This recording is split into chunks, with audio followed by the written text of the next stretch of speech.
성탄절기에 새겨 들어야 될 성탄 메시지, 오늘은 그 두 번째 시간, 말씀 제목은 성탄 엑기스, 사랑이란 제목으로 하나님의 말씀을 전하려고 합니다. 솔잎 엑기스, 효모 엑기스, 홍삼 엑기스 많이 들어보셨죠? 한약도 보니까 한약재 달여서 마지막 그 엑기스를 꾹 짜가지고 드시더라고요. 문득 제 어린 시절 어머니 손빨래 하시던 모습이 생각났습니다. 추운 겨울에도 손빨래를 했습니다. 당시 세탁기 이야기는 들어봤어요. 하지만 제 주변을 돌아보니까 우리 동네에 세탁기 있는 집이 몇 집 없었습니다. 다 찬물에 고무장갑 끼고 그렇게 빨래를 하셨습니다. 처음에 빨래에 주물럭주물럭 하면요, 뗏물이 나오더라고요. 다 씻고 나면 또 물에 헹굽니다. 헹구고 나서 빨랫줄에 널기 전에 마지막 작업이 그 빨래를 또 꾹 짜야 돼요. 안 그러면 이게 들기도 힘들고 빨랫줄에 걸기도 어려웠습니다. 질문 하나 던져볼까요? 빨래를 다 헹구고 난 뒤 마지막에 그 빨래를 꾹 쥐어 짜면 뭐가 나올까요? 물이 나옵니다. 물 세탁을 했으니까.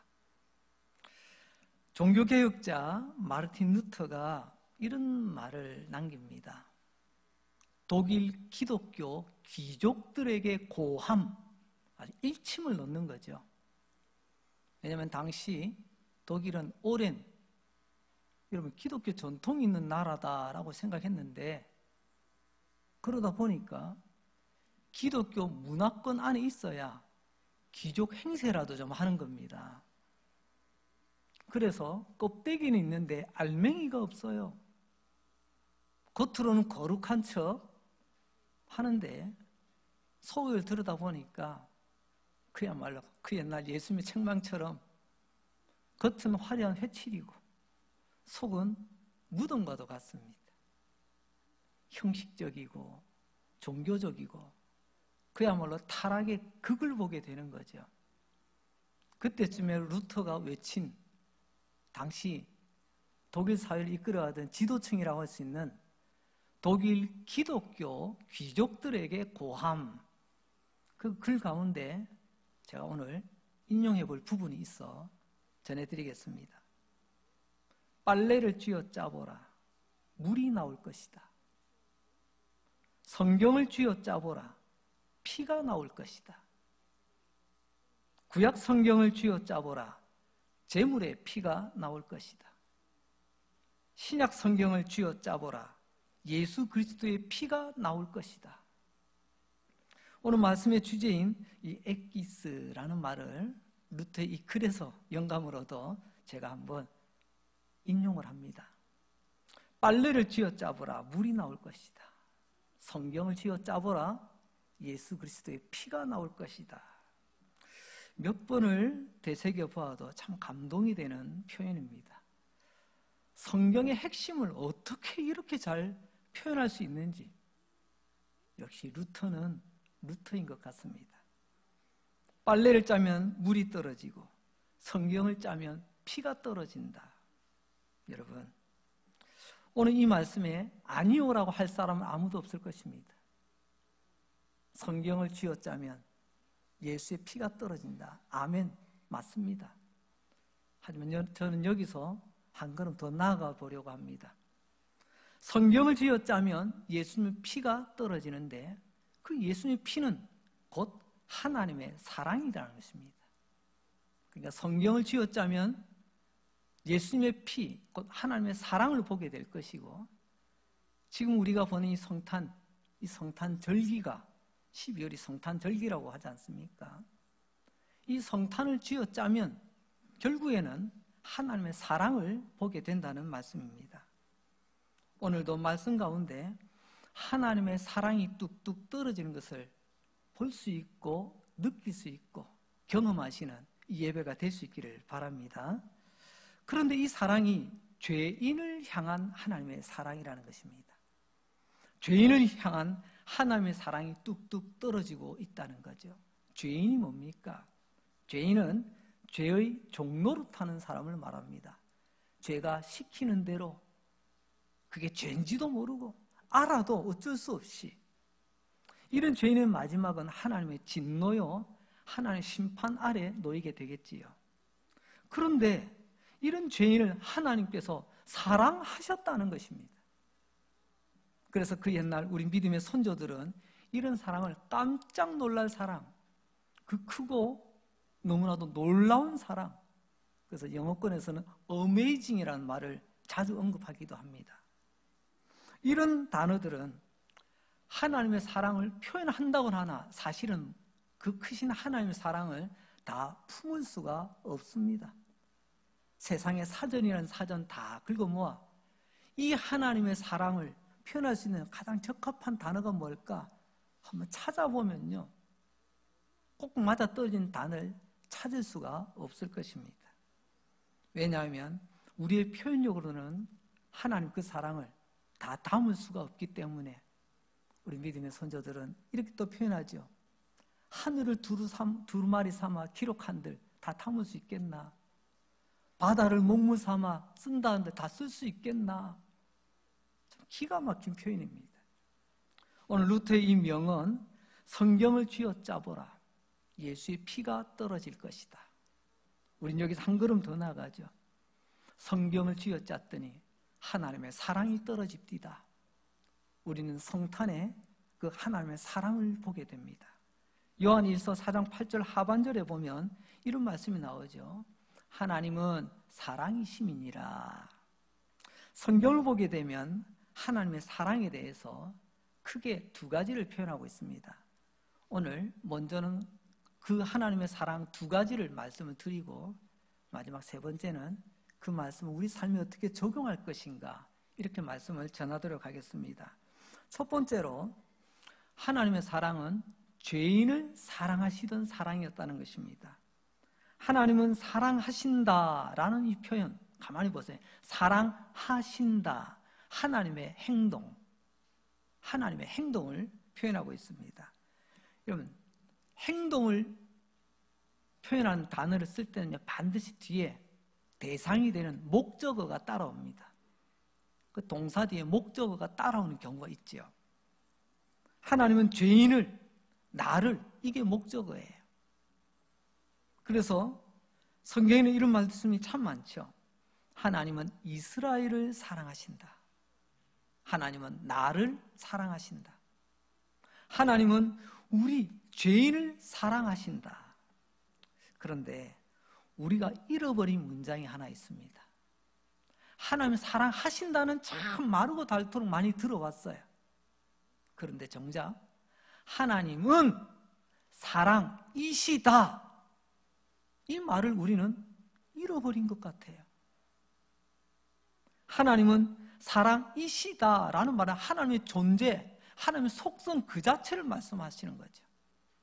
하나님은 사랑하신다라는 하나님의 행위에 대해서 말하는 거고요.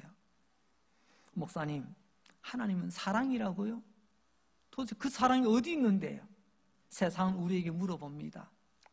혹 어떤 분은 신앙생활 하다가 이런저런 일로 마음이 불편하신 분은요, 예배 드리면서도 우리 마음속에는요, 하나님 사랑은요? 그 사랑이 어디 있는데요? 아마 그런 불편한 마음을 품고 계신 분이 혹 이 자리에 계시는지도 모르겠습니다. 그분들을 위해 하나님 우리에게 이렇게 말씀하십니다. 요한 1서 4장 9절 말씀, 성경은 이렇게 말씀하시죠. 하나님의 사랑이 우리에게 이렇게 나타난 바 되었으니 하나님이 자기 독생자를 세상에 보내심은 그로 말미암아 우리를 살리려 하심이라. 방금 전에 하나님은 사랑이시다라고 말씀드렸잖아요. 근데 그 누군가 그 사랑 어디 있어? 보여주시오 라고 한다면 오늘 하나님 말씀하십니다. 하나님의 사랑이 이렇게 나타났다. 나타났다는 말은 드러난다는 말이거든요. 누구든지 알아볼 수 있고 누구든지 볼 수 있고 누구든지 느낄 수 있고 누구든지 깨달을 수 있도록 하나님이 그 사랑이 우리 앞에 나타났다라고 말씀하십니다. 궁금하죠? 이렇게 우리 앞에, 온 세상 앞에 드러난 하나님의 사랑이 뭘까요? 성경은 우리에게 답을 줍니다. 하나님께서 독생자 예수를 우리 가운데 보내셨다. 하나님의 독생자 예수를 우리 가운데 보내심, 우리 그 사건을 성탄이라고 부릅니다. 안 그렇습니까? 그래서 성탄을 쥐어짜면 바로 그 하나님의 사랑이 뚝뚝 떨어지게 되어 있는 것입니다. 하나님께서 그 아들 예수 그리스도를 이 세상에 우리 위하여 보내주신 그것이 우리 눈앞에 나타난 실제 사건, 하나님의 사랑이더라는 거죠. 그렇습니다. 성탄은 사랑이신 하나님이 우리를 사랑하신 사건입니다. 성탄은 사랑이신 하나님이 나 같은 죄인을 사랑하신 사건입니다. 그래서 독생자 예수를 우리 가운데 보내주신 성탄이 있게 된 거죠.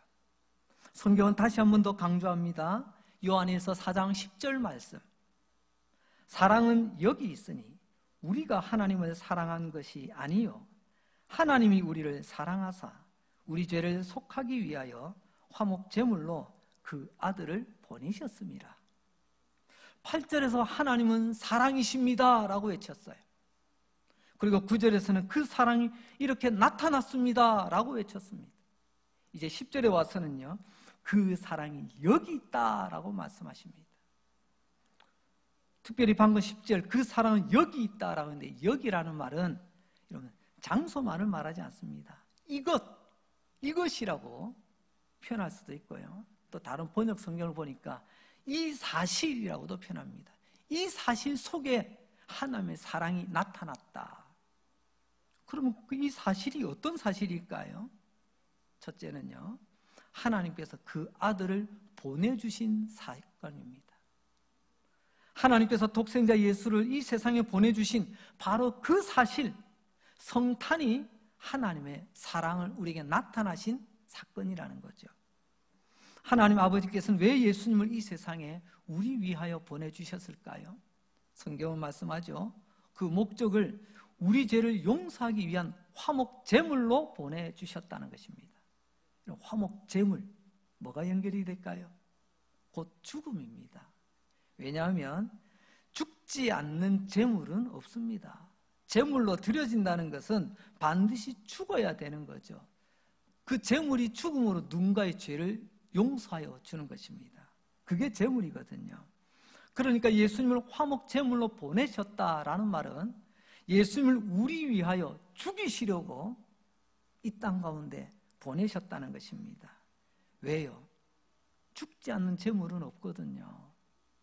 예수님이 이 땅에 와서 죽어야만이 우리를 용서하시고 우리를 구원하실 수 있기 때문에, 여러분, 마땅히 죽어 마땅한 나를 살리기 위하여 그 아들을 죽이려고 이 땅에 오셨다고요? 이것은 하나님의 사랑 외에는 설명할 방법이 없습니다. 그래서 성탄 엑기스는 사랑이다 라고 말할 수 있는 거죠. 여기 보내셨다라는 말, 헬라어로 아포스텔로라는 말을 씁니다. 아포라는 말과 스텔로라는 말이 두 단어가 합쳐진 복합어예요. 원래 스텔로라는 말도 보낸다라는 뜻입니다. 그런데 왜 앞에 아포라는 말이 붙었을까요? 아포는 멀리라는 뜻을 말합니다. 그러니까 보내기는 보내는데 멀리 보내는 것입니다. 보십시오. 예수님은 영광스러운 하늘 보좌에 계신 분이십니다. 하늘 영광스러운 보좌에 계시던 그분은 낮고 천한 이곳으로, 우리 가운데로 보내셨습니다. 참, 하나님 아버지 멀리도 보내셨습니다. 더럽고 추악한 죄인을 위하여 영광스러운 자리를 떠나 그 가운데로 보내셨다는 거죠. 얼마나 멀리 보내셨는지 모르겠습니다. 사실 보냈다는 말, 배송이라는 말이죠. 우리로 말하면 집 앞 배송, 택배 아닙니까? 우리 하나님 아버지께서 우리에게 선물을 택배로 보내시는데, 바로 예수 그리스도를 보내주셨는데, 아포, 그 멀리서 이곳까지, 나에게까지, 우리에게까지 보내셨다라는 말씀이죠. 멀리 있는 부모님께서 왜 멀리 떨어진 자녀들을 걱정할까요? 멀리 떨어진 그 자녀들에서 왜 이런 먹을 것, 입을 것, 또 필요한 것, 때로는 선물도 바리바리 싸서 그렇게 보내주실까요? 그게 사랑 아닙니까? 우리 부모님도 그런 사랑으로 멀리 떨어지는 자녀들을 챙기십니다. 하며 하늘 아버지들이 그분께서 영광스러운 하늘 보좌에서 낮고 천한 이곳까지 하나님께서 하나님의 선물 배송해 주셨습니다. 바로 예수 그리스도의 탄생, 성탄이죠. 이제 두 번째 하나님의 사랑은요, 우리가 하나님을 사랑한 것이 아니라 하나님이 우리를 사랑하셨다는 것입니다. 이 말은 두 가지로 정리가 되는데, 첫째는 먼저 하나님이 사랑하셨고요, 그리고 두 번째는 하나님은 나를 사랑하시되 조건 없이 사랑하셨다라는 말씀입니다. 우리가 사랑한 게 아니랍니다. 아니, 우리는 하나님을 사랑하는 방법을 몰라요. 우리가 하나님을 사랑한 게 아니라 우리가 하나님을 사랑했기 때문에 네가 요만큼 했구나, 그럼 나도 뭔가 좀 보답해줘야지, 하나님의 보답 차원에서 우리에게 하나님의 사랑을 보내주신 게 아니라는 말씀이죠. 하나님의 절대적이고 조건 없는 사랑을 우리는 보게 됩니다. 참 위대한 사랑, 놀라운 사랑, 그야말로 어메이징한 사랑임을 알게 됩니다. 어떤 사람이 예배 시간에 하나님의 사랑에 대한 오늘과 같은 이런 설교를 들었습니다. 예배를 마치고 나가는 길에 이제 인사를 나누는데 이분이 목사님 앞에 뚝 서가지고 이렇게 이야기합니다. 목사님, 오늘 설교는 말이 안 되는 설교입니다. 주변 사람이 깜짝 놀랐어요. 목사님 무슨 말인가? 가만히 기다려보니까, 아니 어떻게 더러운 죄인을 사랑할 수가 있단 말입니까? 그것도 말로만 사랑한 것이 아니라 그의 독생자, 외아들 예수 그리스도를 이 땅에 보내시기까지 그 추악한 죄인을 사랑했다고요? 그럼 말도 안 됩니다. 굉장히 분위기가 싸해졌죠. 그야말로 갑자기 분위기가 싸는 갑분싸가 됐습니다. 그러다 목사님께서 그 사람의 손을 꼭 잡으시고 이렇게 이야기하십니다. 그렇죠, 나도 그렇게 생각합니다. 그러니까 오히려 질문했던 사람이 당황합니다. 또 이건 또 뭐지? 목사님이 한 말씀 더 하십니다. 하지만 말이 안 된다고 해서 사실이 아닌 건 아니죠. 당신을 향한 하나님의 위대한 사랑, 말이 안 되지만 믿음으로 받으시면 됩니다. 여러분, 부모님이 왜 여러분을 사랑할까요? 말이 되기 때문에 사랑하십니까? 온갖 사고 다 치고 다니고, 그런데도 부모님을 사랑한답니다. 말이 안 되죠? 그게 사랑입니다. 사랑은 때로는요, 말이 안 되지만 하는 것입니다. 하나님은 이만큼 우리를 사랑하고 계심을 보여주고 계십니다. 에베소서 3장 18절에 보면 능히 모든 성도와 함께, 보세요, 지식에 넘치는 그리스도의 사랑을 알라. 지식에 넘치는 사랑, 그 지식에 넘치는 사랑이 바로 우리의 지식입니다. 넘친다는 말, 원어를 보니까 초월한다는 뜻이에요. 이 부분을 직역을 하면 하나님의 사랑은 내 지성과 내 논리를 초월하는 사랑입니다 라는 말이에요. 그 사랑을 교회는 알았던 거죠. 그 하나님의 사랑을 아는 방법이 나의 뛰어난 IQ가 아니라 믿음으로 그 사랑을 알게 되었다는 것입니다. 이게 초대교회의 고백입니다. 우리는 그 고백을 이어가는 사람들입니다. 우리는 때로는요, 내 경험의 한계 안에서만 받아들이려고 합니다. 때로는 내 감정이 허용하면 받아들이려고 합니다. 때로는 내가 읽어본 것, 때로는 내가 들은 것, 더 나아가 때로는 내가 그때 이해되는 만큼만 받아들이려고 합니다. 오늘 에베소 3장 18절 뭐라고 했습니까? 능히 모든 성도와 함께 지식에 넘치는, 여기서 지식에 넘친다는 말, 그게 바로 우리의 이성 논리 아닙니까? 루터의 고백처럼 성경을 쥐어짜면 예수 그리스도의 피가 떨어집니다. 그리고 성경을 쥐어짜면 하나님의 사랑이 떨어집니다. 성탄도 쥐어짜면 그 엑기스는 사랑입니다. 때로는 우리 경험과 우리의 감정과 우리의 지식이 내 머리의 논리로 담을 수 없다 할지라도 믿음으로 받으시기 바랍니다. 근데 여기서 끝이 아닙니다. 이제 2막이 열려요. 사랑의 1막은 빨래를 쥐어짜면 물이 떨어지고 성경을 쥐어짜면 예수의 피, 곧 하나님의 사랑이 떨어진다고 말씀드렸는데, 사랑의 2막은 이런 하나님의 사랑을 믿으며 살아가는 저와 여러분, 우리를 쥐어짜면 뭐가 나올까요? 여러분을 쥐어짜면 뭐가 나올까요? 요한 1서 4장 11절 성경은 우리에게 이렇게 말씀하십니다. 사랑하는 자들아, 하나님이 이같이 우리를 사랑하셨은지요. 이 말은 다시 말하자면 쥐어짜면 사랑이 나온다는 1막을 우리가 들었죠. 이제 2막으로 넘어가면 우리도 서로 사랑하는 것이 마땅하다는 것입니다. 요점은 우리도 서로 사랑해야 된다는 거죠. 그래서 이제 세 번째 주제로 넘어갑니다. 우리도 이와 같이 사랑하자는 것입니다. 어떻게 사랑하는 것이 제대로 된 사랑일까? 성경은 여기에 대해서 말씀합니다. 앞서 읽어보았죠. 하나님이 이같이 우리를 사랑하셨은즉 우리도 하나님처럼 사랑하는 것입니다. 이와 같이. 그럼 어떻게 사랑하는 것이 하나님이 이와 같이일까요? 첫 번째는요, 먼저 사랑하는 것입니다. 우리가 하나님을 사랑한 것이 아니라고 했죠.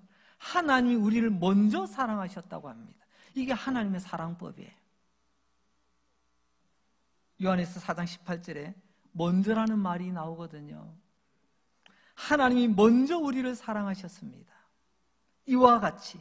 그럼 우리도요, 먼저 사랑해야 되지 않겠습니까? 가끔 가면 이제 이런 조금 좀 불편한 마음이 있다고 제게 이렇게 넌지시 말씀해 주신 분들이 계십니다. 목사님, 요즘 젊은 사람들, 아니 우리 교회 주일학교 좀 예절 교육 좀 시켜야 되겠습니다. 왜요? 아니 어른을 보고도 인사를 안 해요. 인사를. 아니, 교회에서 예절 교육이 안 되면 어디서나 되겠습니까? 말씀이 맞더라고요. 그렇습니까? 죄송합니다. 제가 다시 한번 잘 돌아보고 교육이 잘 되도록 하겠습니다. 그러면서 제가 또 이렇게 한마디를 더 드리죠. 그런데 말입니다. 인사를 기다리지 마시고 인사는 먼저 본분이 하는 게 어떨까요? 이건 곰곰이 한번 생각해 보십시오. 내가 상대방을 먼저 봤어요. 저 사람 나한테 인사하는 거 한번 보자. 저 사람이 어떻게 하는가 보자. 기다렸다가 인사하면요, 인사하려다가 마음 상할 일이 생깁니다. 그럼 그렇지 않습니까? 인사는 공식이 있습니다. 누가 하는 거죠? 먼저 본 사람이 하는 거예요. 이 공식만 잘 지키면요, 어디 갔든지 인사 때문에 마음 상한 일 없을 겁니다. 상대방이 먼저 봤으면 그거 보고 나도 반응하면 되는 거고요. 내가 먼저 봤으면 내가 또 먼저 인사를 드리면 되는 겁니다. 오늘 보니까 사랑의 공식도 똑같네요. 사랑도, 이 세상의 사랑은 그래 네 하는 거 한번 보자. 다른 사람의 반응 보고 나도 네가 요만큼 했어? 그럼 나도 요만큼 할래. 하나님은 말씀합니다. 하나님은 먼저 사랑하셨습니다. 너희도 이와 같이 사랑하라고 말씀하십니다. 그래서 우리도 하나님의 사랑을 알고 배웠다면 우리도 이제 먼저 사랑하는 사람 되어야 될 줄로 믿습니다. 두 번째 사랑은요, 내어주는 사랑을 해야 된다는 것입니다. 예수님을 내어주셨습니다. 그러니 우리도 나를 내어주는 사랑을 해야 된다는 것입니다. 내어주는 사랑이 곧 예수님을 화목 제물로 죽게 만드는 겁니다. 죽을 것 각오하고 내놓는 겁니다. 그럼 나에게는요, 내가 죽어도 되는 각오를 하고 우리는 사랑을 해야 된다는 거죠. 내가 죽는 게 뭐죠? 뭐 영화 속에서처럼 뭐 이렇게 뭐 칼 맞아야 되나요? 뭐 총에 맞아야 되나요? 그건 아니죠. 세 가지입니다. 첫째는 자존심입니다. 요즘 보니까 대부분 불편한 관계는요, 자존심이더라고요. 자존심. 이 자존심이 안 죽어. 두 번째는요, 욕심입니다. 참, 욕심에 끝이 없습니다. 세 번째는요, 이기심입니다. 자기밖에 몰라, 자기밖에. 다른 사람은 아랑곳하지 않습니다. 나만 괜찮으면 돼, 나만. 사실 설교를 준비하고 전한 저부터 정말 죄송합니다. 여러분 보시다시피 저요, 자존심이 있습니다. 저요, 욕심 많습니다. 저요, 이기심 많습니다. 여러분 아시잖아요. 죄송합니다. 오늘 말씀 앞에서 좀 부끄러운 제 모습을 봅니다. 그래, 내 자존심이 안 죽었구나. 내 욕심이 안 죽었구나. 내 이기심이 안 죽었구나. 그래서 사랑이 차가운 사랑이 되는구나. 성탄의 계절을 우리가 지금 지나고 있습니다. 곧 성탄절이 다가오겠지요. 지금껏 하지 못했던 이런 올해가 가기 전에 아쉬움으로 보내지 마시고 이 하나님의 사랑 우리 몸소 실천해야 되지 않겠습니까? 글쎄요, 좀 힘들겠는데요. 내가 왜 먼저 사랑합니까? 그 사람은 눈도 끔찍 안 하는데. 글쎄요, 내가 왜 자존심을 구깁니까? 내가 왜 욕심을 내려놓죠? 내가 왜 이기심을 내려놓습니까? 아직도 불편한 마음이 있으신가요? 이해됩니다. 제 자신을 돌아봐도 얼마나 힘들겠나. 여러분, 힘들면 안 해도 되나요?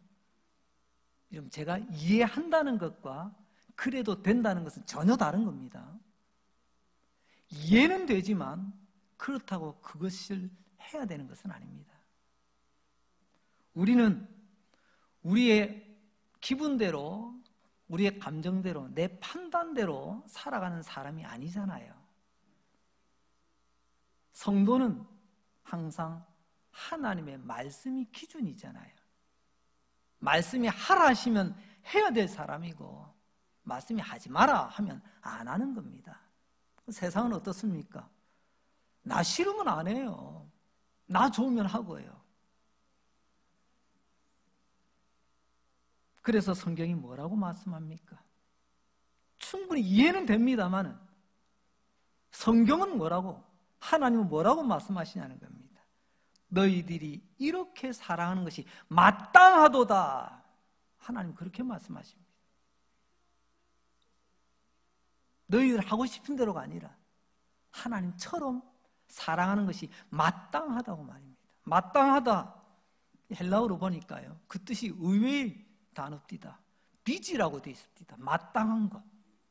왜 빚이라는 말이 마땅하다는 말로 사용되어졌을까요?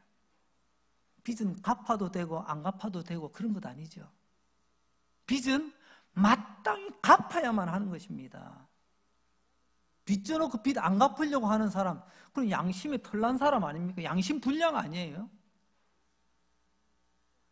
너희들이 이렇게 사랑하는 것이 마땅하도다. 다시 말하자면 빚 갚는 심정으로 마땅히 갚아야 되는, 사랑도 마땅히 해야 된다는 마음을 가지고 사랑하라는 거겠죠. 이제 말씀을 정리합니다. 온 세상이 12월이 되어서가 아니라 점점점 차가워지고 어두워져 가는 것 같습니다. 그리고 사막처럼 점점 메말라지고 황량해져 가고 있습니다. 교회도 예외는 아닌 것 같습니다. 교회 안에도 찬바람이 불고 교회 안에도 사막과 바람이 부는 것 같습니다. 빛을 잃고 소금의 맛을 잃고 국률함도 불쌍히 여김도 사랑도, 이게 안타까운 오늘의 모습들 아니겠습니까? 꽤 똑똑하다고 하는 친구 둘이서 앉아서 차 한 잔을 마시며 이렇게 서로 대화를 나눕니다. 친구야, 내가 어저께 과학 잡지를 봤는데 아이고 읽다가 내가 충격을 먹었다. 참 미래가 두렵더라. 무슨 글을 봤는데? 내가 그 어저께 과학 잡지를 보니까 이번에 주제가 인공지능, AI라고 하죠. 인공지능에 대해서 아주 심도 있게 기록을 해놨는데, 인간이 만든 이 인공지능의 이 기술이 얼마나 발달하면 나중에는 기계가 인간처럼 된다네. 아이고, 그걸 읽어보니까 너무 섬뜩해. 제가 그 이야기를 가만히 들어보니까 제가 어린 시절 보았던 터미네이터라고 하는 영화가 생각났습니다. 기계가 인간을 앞질러, 그래서 기계가 인간을 정복해 나가는 그런 어떤 가상의 이야기. 이게 점점 현실로 다가오고 있다. 기계의 인간화, 굉장히 두렵더라는 거죠. 그러다 듣고 있던 친구가 이렇게 이야기합니다. 그래 친구야, 네 이야기 들어보니까 정말 그럴 것 같아. 기계가 인간화돼 간다. 이게 얼마나 두려운 현실이야.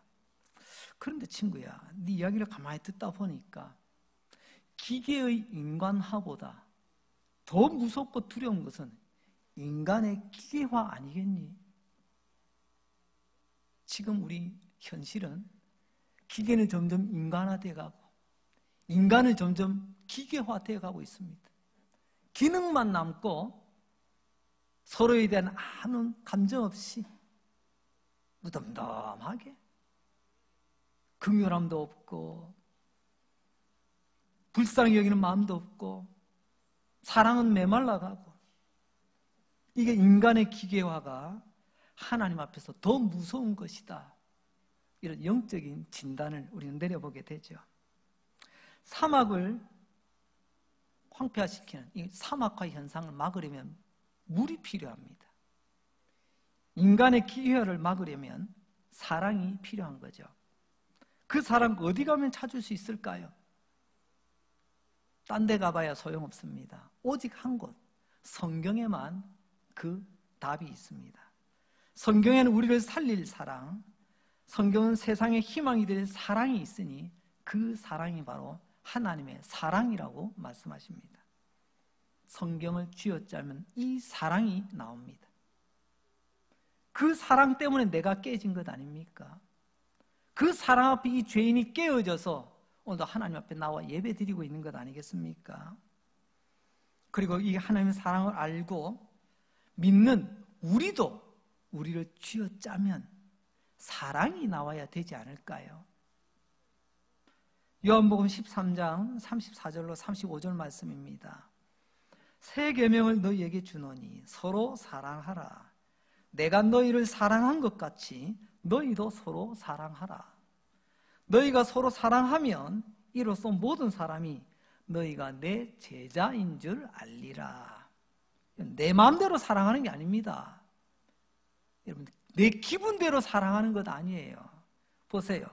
예수님께서 우리를 사랑하신 그 방법대로, 하나님이 이렇게 사랑하신 대로 너희도 그렇게 마땅히 사랑하라고 가르쳐주고 계십니다. 서로 사랑하는 것을 예수님은 새 계명이라고 말씀하시네요. 새 계명 하니까 문득 십계명이 생각이 나네요. 그럼 십계명이 있으니까 십계명 다음에 오는 새 계명이니까 이거는 11계명인가요? 아닙니다. 예수님은 11계명, 11번째 계명이라고 말씀하지 않고 완전히 다른 새 계명이라고 말씀하십니다. 십계명은 그 옛날 모세가 이스라엘 백성에게 준 계명입니다. 그런데 서로 사랑하라는 이 계명은 11계명이 아니라 새 사람에게 주는 계명입니다. 새 사람이 누구죠? 예수 믿고 거듭난 사람을 새 사람이라고 부릅니다. 이 세 사람이 살아내고 지켜야 될 계명, 그게 바로 새 계명이라는 것입니다. 십계명 잘 외우고 계십니까? 죄송합니다. 외운다고 다가 아닙니다. 우리는 새 계명을 살아낼 때 그게 바로 예수 믿고 거듭난 새 사람이라는 거죠. 새 계명, 서로 사랑하라. 하나님이 나를 사랑하신 것처럼 그렇게 서로 사랑하는 것이 마땅하도다.